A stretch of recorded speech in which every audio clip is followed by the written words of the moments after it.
Chapitre 49. Comment Picrocole, en fuyant, fut surpris par de mauvaises fortunes, et ce que fit Gargantua après la bataille. Picrocole, ainsi désespéré, s'enfuit vers l'île Bouchard, et sur le chemin de rivière, son cheval broncha et tomba par terre. Ce dont il fut si irrité que de son épée, il le tua de colère. Puis, ne trouvant personne pour le remettre en selle, il voulut prendre un âne du moulin, auprès duquel il était. Mais les meuniers le meurtrirent de coups et le détroussèrent de ses vêtements, et lui donnèrent pour se couvrir une pauvre blouse. Ainsi s'en alla le pauvre colérique. Puis, passant l'eau au port Huot et racontant sa mauvaise fortune, il fut informé par une vieille sorcière que son royaume lui serait rendu lors de la venue des Coqcigrues. Depuis, on ne sait pas ce qu'il est devenu. Toutefois, l'on m'a dit qu'il est maintenant un pauvre gagne-denier à Lyon, colérique comme avant, et toujours il se lamente auprès de tous les étrangers de la venue des Coqcigrues, espérant certainement, selon la prophétie de la vieille, être, lors de leur venue, réintégré dans son royaume. Après la retraite, Gargantua commença par recenser ses gens, et trouva que peu avaient péri dans la bataille, à savoir quelques hommes de pied de la compagnie du capitaine Tolmer, et Ponocrate, lui, avait reçu un coup d'arquebuse dans son pourpoint.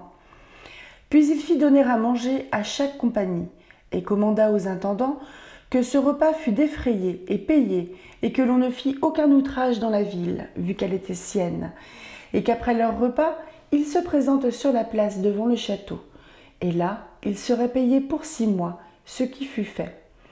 Puis, il fit assembler devant lui sur la place tous ceux qui restaient là de l'armée de Picrocole, auxquels, devant tous ses princes et capitaines, il parla ainsi. Chapitre 50. La harangue que fit Gargantua aux vaincus.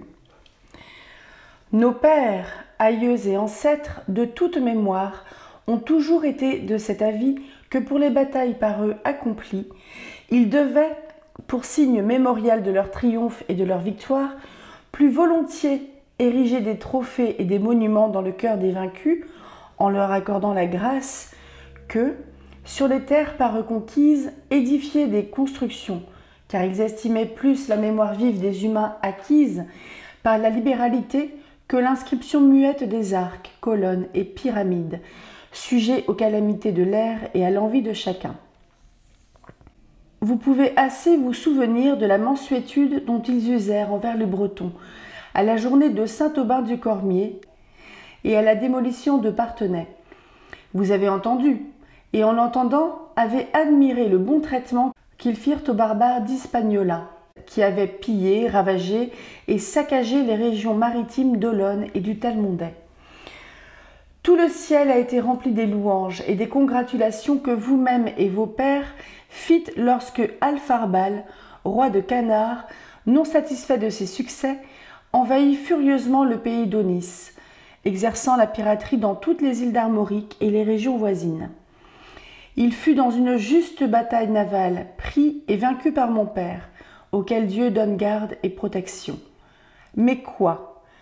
Alors que les autres rois et empereurs, même ceux qui se font nommer catholiques, l'auraient traité misérablement, durement emprisonné et rançonné à l'extrême, il le traita courtoisement, aimablement, le logea avec lui dans son palais, et par une bonté incroyable, le renvoya en liberté, chargé de dons, chargé de grâces, chargé de toutes les marques d'amitié. Qu'en est-il advenu ? Une fois retourné dans ses terres, il fit assembler tous les princes et tous les états de son royaume, leur exposa l'humanité qu'il avait connue chez nous et les pria de délibérer à ce sujet de façon à ce que le monde ait l'exemple de ce qu'il y avait assurément chez nous, une gracieuseté honnête, mais aussi chez eux une honnêteté gracieuse. Là fut décrété par consentement unanime qu'ils offriraient entièrement leurs terres, domaines et royaumes à utiliser selon notre libre arbitre. Alpharbal, en personne, aussitôt revint avec 9038 grands navires de transport, apportant non seulement les trésors de sa maison et de la lignée royale, mais ceux de presque tout le pays, car, alors qu'il s'embarquait pour faire voile sous le vent ouest-nord-est, chacun dans la foule jetait dans les navires or, argent, bagues, joyaux, épices, drogues et odeurs aromatiques, perroquets, pélicans, guenons, civettes, genettes, porc-épics. Il n'y avait pas de fils réputé de bonne mère qui, dedans, ne jetait pas ce qu'il avait de singulier. Dès qu'il fut arrivé, il voulait baiser les pieds de mon père. Le fait fut estimé indigne et ne fut pas toléré. Mais il fut embrassé comme un ami. Il offrit ses présents qui ne furent pas acceptés comme étant trop excessifs. Il se déclara esclave et serf volontaire, lui et sa postérité. Ce ne fut pas accepté, car ne semblant pas équitable. Il céda par décret officiel ses terres et son royaume, offrant le déplacement et le transport, décret signé, scellé et ratifié de tous ceux qui devaient le faire. Ce fut totalement refusé et les contrats furent jetés au feu. La fin fut que mon père commença à se lamenter de pitié et à pleurer copieusement, considérant le bon vouloir et la simplicité des Canariens, et par des mots exquis et des sentences adaptées, il minimisait son bon traitement, disant que le bien qu'il leur avait fait ne valait pas plus qu'un bouton, et que le peu d'honnêteté qu'il leur avait montré, il était tenu de le faire. Mais d'autant plus, Alpharbal valorisait son action. Quelle fut l'issue? Alors que pour sa rançon, chiffrée à l'extrême, nous eussions pu tyranniquement exiger 2 millions d'écus et retenir en otage ses enfants aînés, ils se sont fait contributeurs perpétuels et se sont obligés à nous donner chaque année 2 millions d'or affinés à 24 carats. Ils nous furent la première année ici payés, la seconde, de leur propre vouloir, ils payèrent 2 300 000 écus. La troisième année, 2 600 000. La quatrième, 3 millions. Et ainsi, toujours augmentant de leur propre gré, si bien que nous serons contraints à les obliger à ne plus rien nous apporter. C'est la nature de la gratuité, car le temps, qui ronge et diminue toute chose, augmente et accroît les bienfaits, parce qu'un service libéralement rendu à l'homme de raison s'accroît continuellement dans sa noble pensée et son souvenir. Ne voulant donc nullement dévier de la bonté héréditaire de mes parents, maintenant je vous absous et vous délivre, et vous rends franc et libre comme avant. De plus, vous serez, en passant les portes, payés chacun pour 3 mois, pour que vous puissiez vous retirer dans vos maisons et dans vos familles, et vous conduiront par sécurité 600 hommes d'armes et 8000 hommes de pied, sous la conduite de mon écuyer Alexandre, afin que par les paysans vous ne soyez pas outragés. Dieu soit avec vous. Je regrette de tout mon cœur que ne soit pas ici Picrocole, car je lui aurais fait comprendre que sans mon accord, sans espoir d'accroître ni mon bien ni ma renommée, était faite cette guerre. Mais, puisqu'il est perdu, et qu'on ne sait pas où ni comment il s'est évanoui, je veux que son royaume reste entier à son fils, lequel, parce qu'il est trop jeune, car il n'a pas encore 5 ans accomplis, sera gouverné et instruit par les anciens princes et les gens savants du royaume. Et parce qu'un royaume se trouvant ainsi sans roi serait facilement ruiné, si l'on ne réfrénait pas la convoitise et l'avarice de ses administrateurs, j'ordonne et je veux que Ponocrate soit de tous ses gouverneurs le contrôleur avec l'autorité requise pour ce rôle, et qu'il soit toujours aux côtés de l'enfant jusqu'à ce qu'il le juge apte à régir et régner lui-même. Je considère que trop de facilité amollie et dissolue pour pardonner aux malfaisants leur est l'occasion de plus facilement mal faire par la suite, avec cette pernicieuse confiance d'obtenir leur grâce. Je considère que Moïse, le plus doux homme qui, de son temps, fut sur la terre, aigrement punissait les mutins et les conspirateurs du peuple d'Israël. Je considère que Jules César, empereur si débonnaire, que de lui Cicéron dit que sa chance était qu'il ne trouvait rien de plus souverain que de pouvoir toujours sauver et pardonner à chacun, et qu'il n'avait pas de plus grande vertu que de le vouloir. Toutefois, malgré cela, en certains cas, il a puni rigoureusement les auteurs de rébellion.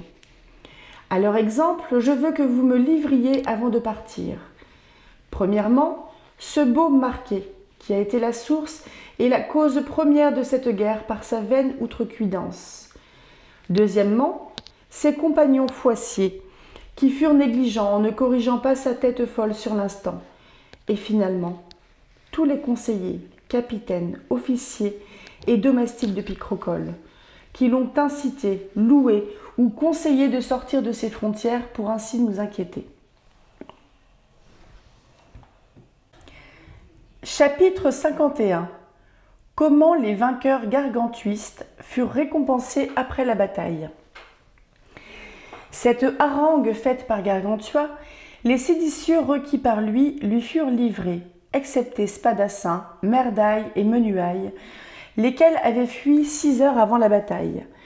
L'un jusqu'au col de l'Aignel, d'une traite, l'autre jusqu'au val de Vire, l'autre jusqu'à Logrogno, sans regarder derrière soi, ni reprendre haleine en chemin, et 2 foissiers, lesquels avaient péri dans la bataille.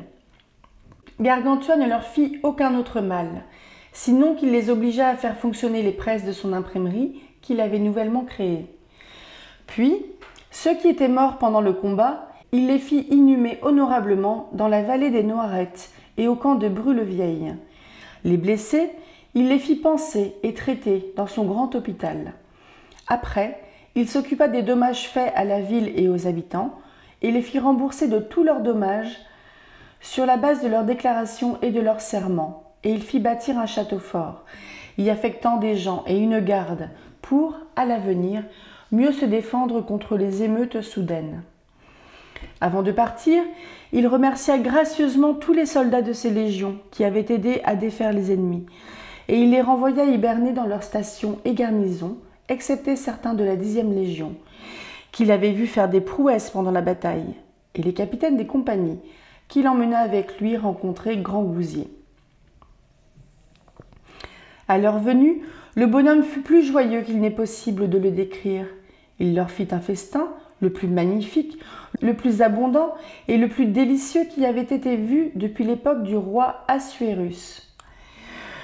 Au sortir de table, il distribua à chacun toute la décoration de son buffet, qui avait un poids d'1 800 014 besants d'or, comprenant de grands vases antiques, de grands pots, de grands bassins, de grandes tasses, des coupes, des cruches, des candélabres, des corbeilles, des nacelles, des jardinières, des drageoirs et d'autres telles vaisselles, tout en or massif avec des pierres, de l'émail et un si beau travail qui, de l'avis de tous, excédait en valeur la matière. En plus, il leur fit donner de ses coffres à chacun 1200 000 écus comptants, et de surcroît, il donna à chacun à perpétuité, excepté s'il mourait sans héritier, certains de ses châteaux et terres voisines, ceux qui leur étaient les plus commodes.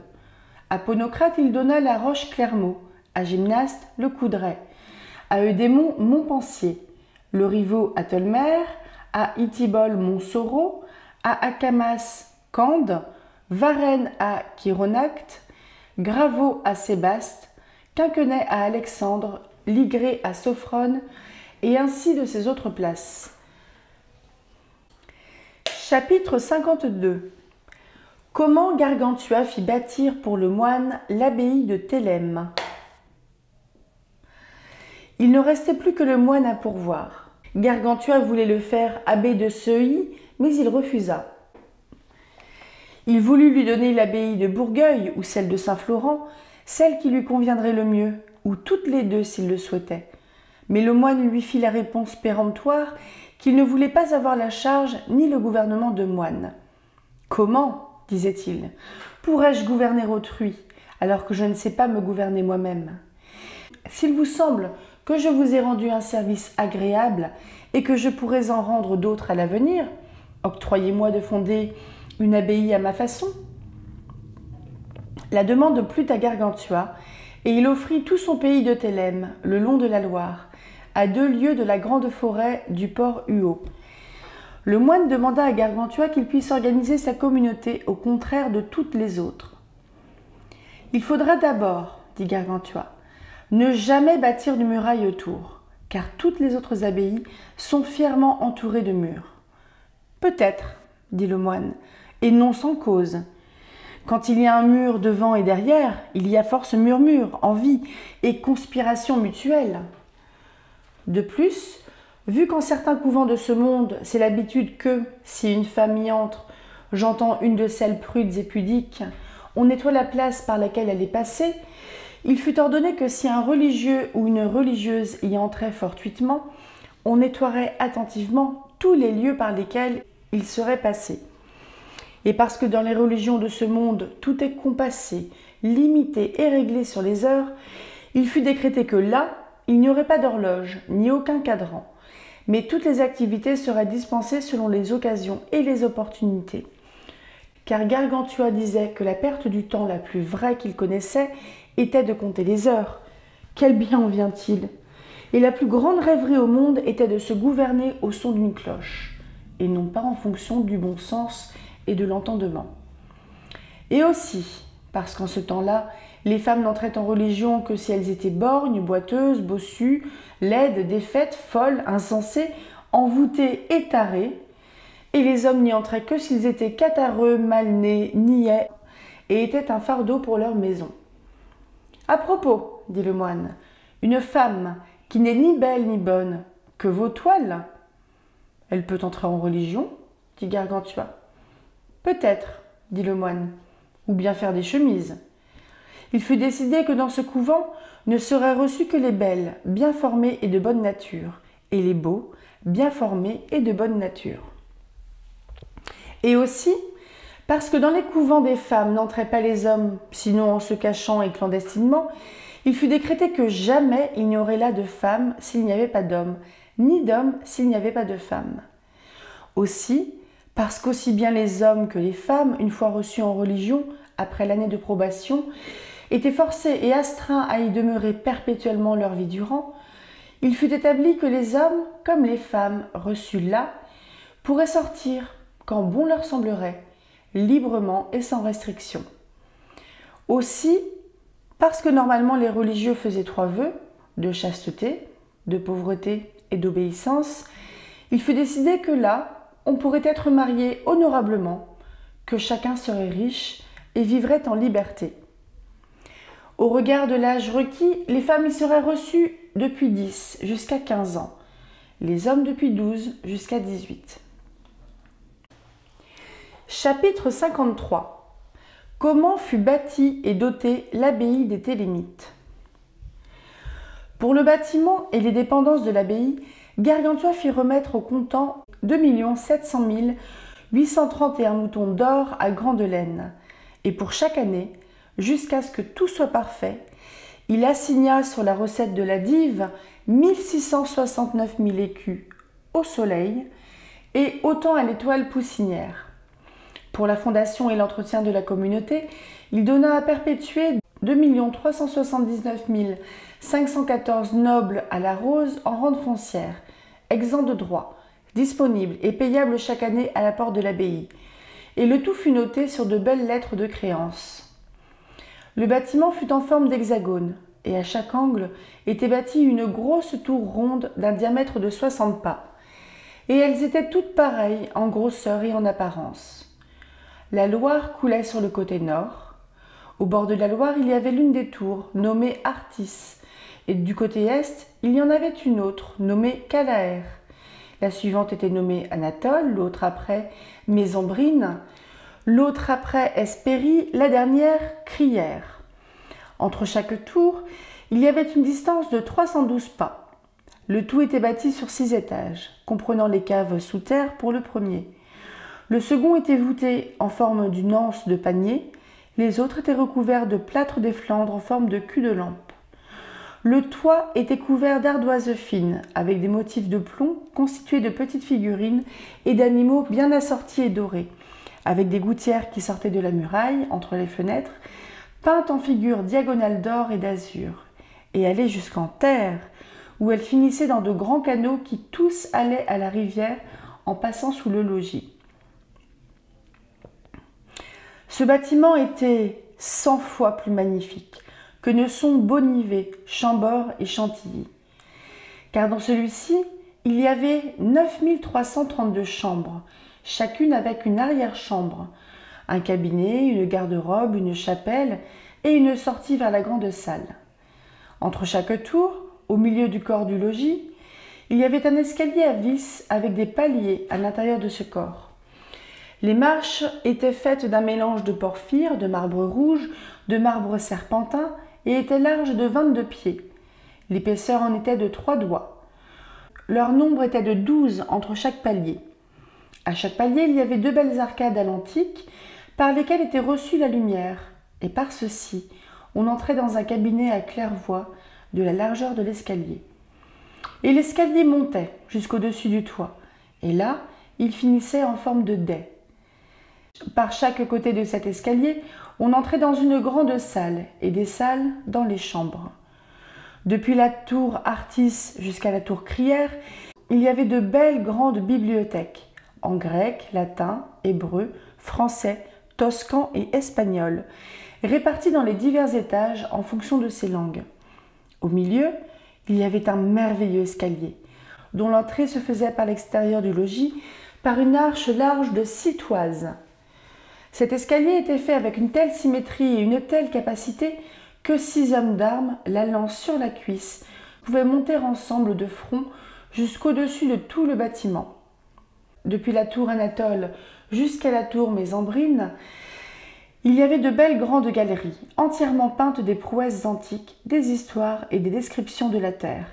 Au milieu, il y avait une montée pareille et une porte comme du côté de la rivière. Sur cette porte était inscrit en grosses lettres antiques ce qui suit. Chapitre 54. Inscription mise sur la grande porte de Thélème. Ici n'entrez pas, hypocrite, bigot, vieux matagot, malheureux, boursouflé, torcou, badaud, plus que ne l'étaient les Goths ni les Ostrogoths, précurseurs des magots, hommes de rien, cagots, cafards emmitouflés, gueux hypocrites, frappards et corniflés, bafoués, enflés, fagoteurs de querelles, allez ailleurs pour vendre vos abus. Vos méchants abus rempliraient méchants de méchanceté, et par fausseté troubleraient méchants vos méchants abus. Ici n'entrez pas, mâche fin praticien, clerc basochien mangeur du peuple. Officiaux, scribes et pharisiens, juges anciens, qui mettez les bons paroissiens à la tâche, ainsi que des chiens. Votre salaire est le gibet. Allez donc hurler ailleurs. Ici, il n'est pas fait d'excès, pour lesquels, dans vos cours, on dut faire un procès. Procès et débats font peu débat, ici où l'on vient s'ébattre, car vous, pour débattre, soit à plein cabas, procès et débats. Ici n'entrez pas, vous, usuriers chiches, gloutons, avides, qui toujours amassez, grippe-minots, à valeur de frimas, courbés, camards, dans vos soupières de 1000 marques, jamais vous n'auriez assez. Vous n'êtes pas dégoûtés quand vous ramassez et entassez, poltron à la maigre face, que la mort brutale à l'instant vous déface. Face non humaine de ces gens qu'on les mène, hurlez ailleurs, séants. Ils ne seraient pas séants. Sortez de ce domaine, face non humaine. Ici n'entrez pas, vous, chiens radoteurs, ni le soir ni le matin, vieux chagrins et jaloux, ni vous non plus, séditieux mutins, larves, lutins, serviteurs des maris jaloux, grecs ou latins, plus à craindre que les loups, ni vous, galeux, vérolés jusqu'à l'os, emportez vos ulcères ailleurs se repaître en joie, vous pleins de croûte remplis de déshonneur.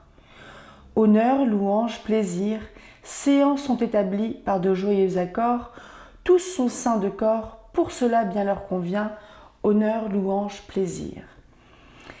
Ici, entrez et soyez bienvenus et retenus, vous tous, nobles chevaliers. Ici est le lieu où les revenants sont bienvenus, afin qu'entretenus, grands et petits, vous soyez des milliers. Vous serez mes familiers et mes privilégiés, alertes, fringants, joyeux, plaisants, mignons en général, tous gentils compagnons. Compagnons gentils, sereins et subtils, sans méchanceté, de la courtoisie ici ce sont les hôtes, compagnons gentils. Ici entrez, vous, qui annoncez le saint évangile dans sa vraie signification, quoi qu'on en dise. Séant, vous aurez un refuge et un bastion contre l'erreur hostile qui recherche tellement par son faux style à empoisonner le monde.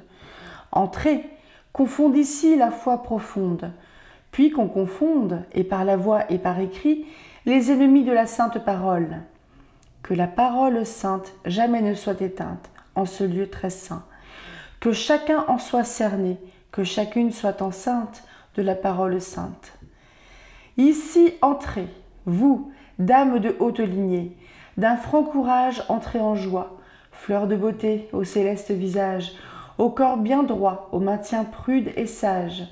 En cet endroit est le séjour d'honneur, le haut Seigneur qui du lieu fut le donateur et le payeur pour vous l'a organisé, et pour subvenir à tout, beaucoup d'or à donner. Or donné par don mérite le pardon. À celui qui le donne et très bien récompense tout honnête mortel ordonné par don. Chapitre 55. Comment était le manoir des Télémites? Au milieu de la cour extérieure, il y avait une fontaine magnifique en bel albâtre. Au-dessus, il y avait les trois grâces avec des cornes d'abondance qui jetaient l'eau par leurs seins, leurs bouches, leurs oreilles, leurs yeux et les autres ouvertures du corps. Le bâtiment qui se trouvait dans la cour extérieure était fait de gros piliers de calcédoine et de porphyre, avec de beaux arcs à l'antique. Au-dedans desquels il y avait de belles galeries, longues et larges, ornées de peintures, de cornes de cerf, de licornes, de rhinocéros, d'hippopotames, de défenses d'éléphants et autres choses remarquables.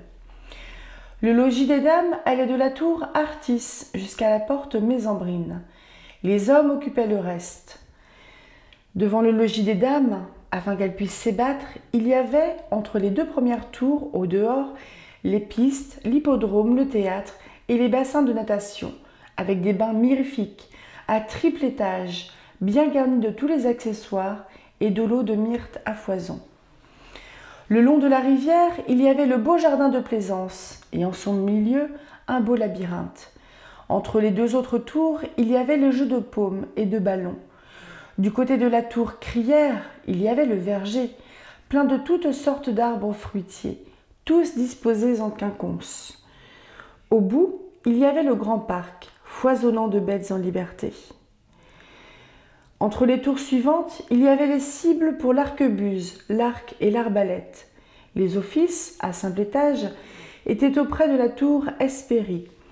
L'écurie était au-delà des offices, la fauconnerie devant l'écurie, à la garde de fauconniers bien experts en l'art, et elle était fournie tous les ans par les Candiens, les Vénitiens et les Sarmates, de toutes sortes d'oiseaux parfaits, aigles, gerfauts, autours, sacres, laniers, faucons, éperviers, émerillons et autres, si bien dressés et domestiqués que, partant du château pour s'ébattre dans les champs, ils attrapaient tout ce qu'ils rencontraient.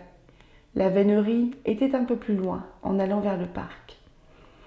Toutes les salles, chambres et cabinets étaient tapissés de diverses sortes, selon les saisons de l'année. Tout le pavé était couvert de draps verts, les lits étaient faits de broderies, dans chaque arrière-chambre il y avait un miroir de cristal enchâssé dans de l'or fin, le tour garni de perles, et il était d'une telle grandeur qu'il pouvait véritablement refléter toute la personne. À la sortie des salles du logis des dames, il y avait les parfumeurs et les coiffeurs, par les mains desquels passaient les hommes quand ils visitaient les femmes. Les parfumeurs fournissaient chaque matin les chambres des dames avec de l'eau de rose, de l'eau de fleurs d'oranger et de l'eau de myrte, et à chacune une précieuse cassolette exhalant tous les parfums. Chapitre 56. Comment étaient vêtus les religieux et les religieuses de Thélème? Les dames, au début, s'habillaient selon leur plaisir et leur libre arbitre. Depuis, ce fut changé selon leur volonté pour adopter la tenue qui suit. Elles portaient des bas d'écarlate ou de migraine, et ces bas montaient 3 doigts exactement au-dessus du genou, et la lisière était une belle broderie avec des découpures. Les jarretières étaient de la couleur de leurs bracelets, et prenaient au-dessus et au-dessous du genou. Les souliers, escarpins et pantoufles étaient de velours cramoisi, rouge ou violet, et étaient découpés en barbe d'écrevisse. Par-dessus leur chemise, elles mettaient la basquine, beau jupon fait d'un drap de soie. Sur celle-ci, Elle mettait le vertugadin, jupon empesé en taffetas blanc, rouge, brun, gris, etc. Par-dessus, elle mettait la côte, tunique de taffetas d'argent brodée d'un fil d'or fin, entortillé à l'aiguille, ou, si bon leur semblait, et selon le temps qu'il faisait, faite de satin, de damas, de velours orangé, brun, vert, cendré, bleu, jaune clair, rouge cramoisi, blanc, ou en drap d'or, en toile d'argent, en canetille, en broderie pour les fêtes. Les robes, selon la saison, étaient de toile d'or à frisure d'argent, de satin rouge, couvert de broderie d'or, de taffetas blanc, bleu, noir, brun, de serge de soie, de grosses étoffes de soie, de velours, de drap d'argent, de toile d'argent, d'or filé, de velours ou de satin brodé d'or selon différents dessins. En été, certains jours, au lieu de la robe, elle portait une belle marlotte, robe plus légère avec les mêmes parures, ou une berne à la mauresque, robe légère sans manches, en velours violet à frisure d'or sur un canevas d'argent, ou à cordelière d'or, garnie aux intersections de petites perles d'Inde. Et toujours elle portait un beau panache, de la même couleur que les manchons, et bien garni de paillettes d'or. En hiver, elle portait une robe de taffetas de la même couleur, fourrée de loup cervier, de genettes noires, de martre de Calabre, de zibeline et d'autres fourrures précieuses. Leurs chapelets, anneaux, chaînes, colliers, étaient faits de fines pierreries, escarboucles, rubis, balais, diamants, saphirs, émeraudes, turquoises, grenats, agates, béryls, petites et grosses perles, toutes d'excellente qualité. Ce qu'elle portait sur la tête dépendait du temps qu'il faisait. En hiver, à la mode française, au printemps, à l'espagnole, en été, à la toscane, sauf les jours de fête et les dimanches, où elle portait une coiffure à la française, parce que c'est plus honorable et fait mieux ressentir leur pudeur. Les hommes étaient habillés à leur façon. Les bas de chausses étaient en tissu de laine ou en serge drapé, en écarlate ou en migraine, blanc ou noir. Les hauts de chausses étaient en velours de la même couleur, ou bien très approchante, brodés et frangés selon leur idée. Le pourpoint était en drap d'or ou d'argent, en velours, en satin, en damas, en taffetas de la même couleur, frangé, brodé et bien ajusté. Les aiguillettes étaient en soie de même couleur, avec les extrémités garnies d'or et bien émaillées. Les sais et les chamarres étaient en drap d'or, en toile d'or, en drap d'argent, en velours brodé à plaisir. Les robes étaient aussi précieuses que celles des dames. Les ceintures étaient en soie, de même couleur que le pourpoint. Chacun avait une belle épée au côté, avec la poignée dorée, le fourreau en velours de la couleur des chausses, le bout en or et en orfèvrerie. Le poignard était pareil, le bonnet était de velours noir, garni de motifs et de boutons en or. La plume était blanche par-dessus, joliment séparée par des paillettes d'or, avec au bout des pendeloques de beaux rubis, d'émeraudes, etc. Il y avait une telle sympathie entre les hommes et les femmes que chaque jour, ils étaient vêtus avec des tenues semblables. Et pour ne pas y manquer, il y avait des gentilshommes chargés de dire aux hommes, chaque matin, quelle était la tenue que les dames voulaient porter ce jour-là, car tout était fait selon la volonté des dames. Pour revêtir ces vêtements si propres et ces parures si riches, ne pensez pas qu'ils, ni elles, ne perdent du temps, car les maîtres des garde-robes tenaient tous les vêtements prêts chaque matin, et les femmes de chambre étaient si entraînées qu'en un moment, les dames étaient prêtes et habillées de pied en cap. Et pour que ces vêtements soient plus facilement disponibles, près du bois de Thélème, il y avait un grand bâtiment long d'une demi-lieue, bien clair et bien pratique, dans lequel demeuraient les orfèvres, lapidaires, brodeurs, tailleurs, brodeurs d'or, veloutiers, tapissiers et tisseurs. Et là, chacun œuvrait selon son métier pour les religieuses et les religieuses. Les matières et étoffes étaient fournies par les mains du seigneur Nosiclette, qui chaque année leur apportait 7 navires des îles des Perles et Cannibales, chargés de lingots d'or, de soie crue, de perles et de pierreries. Si quelques grosses perles venaient à vieillir et perdaient leur blancheur naturelle, ils savaient les rénover en les donnant à manger à quelques beaux coqs, comme on donne la purge aux faucons. Chapitre 57. comment était réglée la manière de vivre des Télémites. Toute leur vie était organisée, non pas par des lois, statuts ou règles, mais selon leur bon vouloir et leur libre arbitre. Ils se levaient du lit quand bon leur semblait, buvaient, mangeaient, travaillaient, dormaient quand le désir leur venait. Nul ne les éveillait, nul ne les forçait ni à boire ni à manger, ni à faire une quelconque autre chose. Ainsi l'avait établi Gargantua. Pour leurs règles, il n'y avait que cette clause « Fais ce que tu voudras ». Parce que des gens libres, bien nés, bien instruits, vivant en honnête compagnie, ont par nature un instinct et un aiguillon qui toujours les poussent à des faits vertueux et les retirent du vice, ce qu'ils nomment l'honneur. Ceux-ci, quand par une vile soumission et par contrainte sont rabaissés et asservis, détournent le noble sentiment par lequel ils tendaient librement vers la vertu pour supprimer et enfreindre ce joug de servitude, car nous entreprenons toujours les choses défendues et convoitons ce qui nous est refusé. Avec cette liberté, ils entrèrent dans une émulation louable pour faire tout ce qu'ils voyaient plaire à l'un d'eux. Si quelqu'un ou quelqu'une disait « buvons », tous buvaient. S'ils disaient « jouons », tous jouaient. S'ils disaient « allons nous ébattre au champ », tous y allaient. Si c'était pour chasser, les dames, montées sur une belle haquenée, suivies de leur palefroid de parade, portaient chacune sur le poing, joliment ganté, un épervier ou un lanneret ou un émerillon. Les hommes portaient les autres oiseaux. Ils étaient si noblement instruits qu'il n'y en avait pas parmi eux qui ne savaient pas lire, écrire, chanter, jouer des instruments harmonieux, parler 5 à 6 langues, et dans toutes composer tant en vers qu'en prose. Jamais on ne vit de chevalier aussi preux, aussi galant, aussi adroit à pied et à cheval, plus vigoureux, remuant mieux, maniant mieux toutes les armes que ceux qui étaient là. Jamais on ne vit de dame si propre, si mignonne, moins fâcheuse, plus habile à la main, à l'aiguille et dans tout acte féminin honnête et libre que celle qui était là.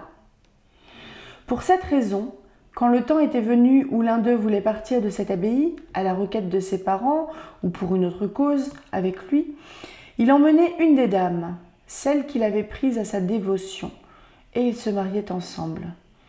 Et ils avaient si bien vécu à Thélème, en dévotion et amitié, qu'encore mieux, ils continuaient dans le mariage, et ils s'aimaient à la fin de leur jour comme au premier jour de leurs noces. Je ne veux pas oublier de vous décrire une énigme qui fut trouvée dans les fondations de l'abbaye dans un grand tombeau de bronze. Elle était la suivante. Chapitre 58. Énigme en prophétie. Pauvres humains qui le bonheur attendez, prenez votre courage et mes dires entendez.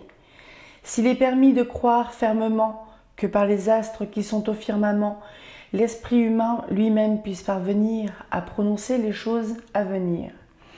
Ou, si l'on peut par la divine puissance du sort futur avoir la connaissance, afin que l'on juge par un assuré discours des ans lointains la destinée et le cours, je fais savoir à qui veut l'entendre que l'hiver prochain, sans plus attendre, et même plus tôt, en ce lieu où nous sommes, il sortira une sorte d'homme, las du repos et fâché du loisir, qui librement iront, et à plaisir, suborner des gens de toute qualité à des différences et de la partialité.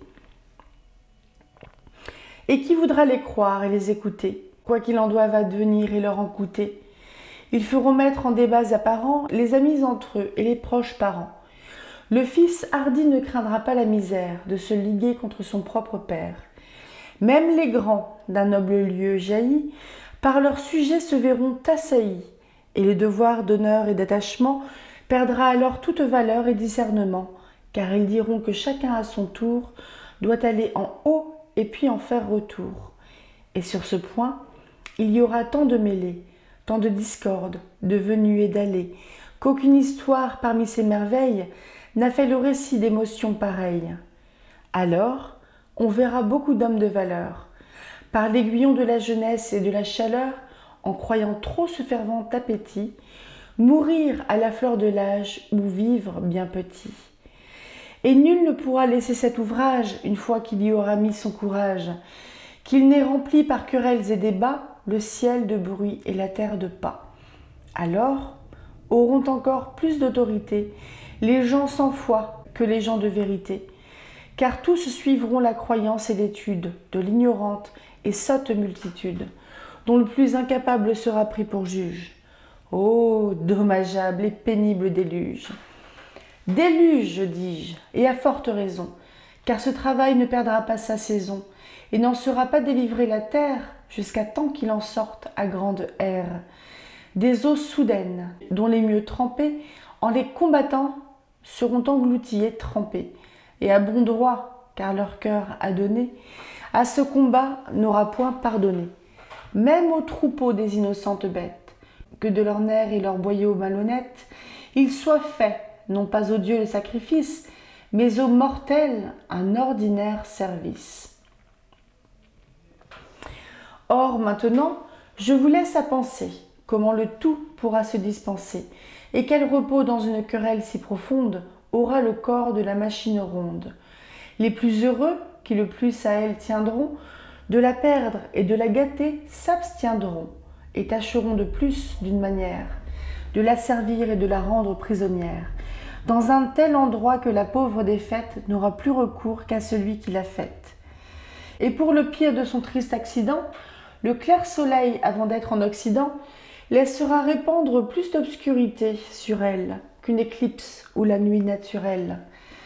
Aussi, en un coup, elle perdra sa liberté, et du haut ciel la faveur et la clarté, et pour le moins, elle demeurera déserte. Mais, avant cette ruine et cette perte, elle aura longtemps montré sensiblement un violent et plus grand tremblement que celui de l'Etna, qui fut si agité quand sur un fils de Titan il fut jeté. Et pas plus violent ne doit être estimé le mouvement que fit Inarimé quand Typhoé si fort se dépita que dans la mer les monts il précipita. Ainsi sera en peu d'heures rangé, en triste état et si souvent changé, que même ceux qui tenus l'auront, aux arrivants occupés, la laisseront. Lors se rapproche le bon temps propice à mettre fin à ce long exercice. Car les grandes eaux dont on entend deviser feront pour chacun la retraite avisée. Et toutefois, avant leur déplacement, on pourra voir dans l'air ouvertement l'âpre chaleur d'une grande flamme éprise pour mettre fin aux eaux et à l'entreprise. Reste, après ces accidents parfaits, que les élus soient joyeusement refaits de tout bien et de la manne céleste, et que de plus, par récompense honnête, ils soient enrichis, que les autres à la fin soient ruinés. C'est raisonnable afin que, ce travail en tel point terminé, un chacun ait son sort prédestiné. Tel fut l'accord. Oh, comme est à révérer ce qui enfin pourra persévérer. La lecture de ce document parachevé, Gargantua soupira profondément et dit aux assistants : « Ce n'est pas seulement maintenant que les gens réduits à la croyance en l'Évangile sont persécutés, mais bienheureux est celui qui ne sera pas scandalisé et qui toujours cherchera à atteindre le but, la cible que Dieu, par son cher Fils, nous a fixée, sans être distrait ni diverti par ses affections charnelles. » Le moine dit : « Que pensez-vous, dans votre esprit, être par cette énigme désigné et signifié ?»« Quoi ?» dit Gargantua. « Le cours et le maintien de la vérité divine. »« Par saint Goderan, dit le moine, telle n'est pas mon interprétation. Le style est de Merlin, le prophète. Voyez-y des allégories et des significations aussi graves que vous voudrez, et rêvassez-en, vous et tout le monde, autant que vous voudrez. Pour ma part, je n'y trouve pas d'autre sens qu'une description du jeu de paume, sous des paroles obscures. Les suborneurs de gens sont les joueurs, qui sont généralement amis.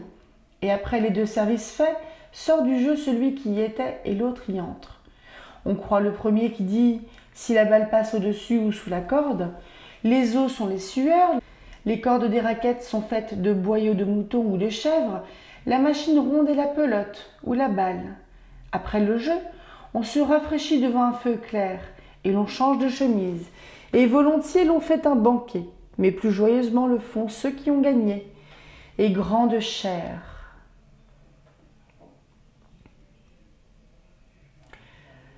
Fin de la lecture de Gargantua de François Rabelais, qui est au programme du bac.